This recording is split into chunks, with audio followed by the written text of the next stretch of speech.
Assalamualaikum warahmatullahi wabarakatuh. Jumpa lagi bersama Syapul 90. Inilah kawan, kita udah pindah lokasi kerja. Kita sekarang kerjanya Kurung Bare kawan. Nah, jadi rumputnya cukup banyak kawan. Begitu kita potong, langsung trap ke depan kerbau kawan terus.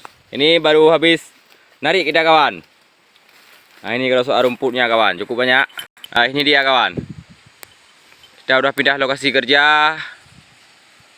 Tunggulah besok kawan untuk kayu narik kita kawan. Ya, lokasi kita kerja sekarang cukup banyak rumputnya kawan. Kita ikat kerbau di rumput cukup segar-segar. Ini kerbaunya. Begitu habis pulang, ikat kerbau, trap rumput terus di gunung. Reliang barang. Ini khusus untuk Mas Juli. Video ini.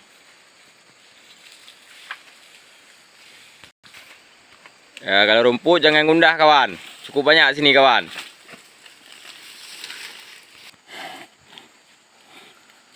Jangan lupa dukungan dengan video ini kawan. Karena kita ini udah lama kita nggak pada narik kawan. Kerbau pun udah pecah belah kawan. Nah, ini tempat lokasi yang baru kita pindah kawan untuk narik kembang.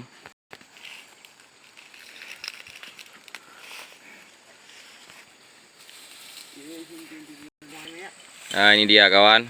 Kerbau lagi makan nih kawan.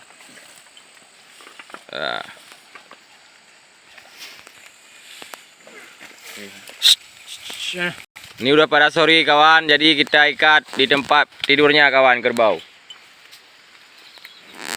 Nah, ya.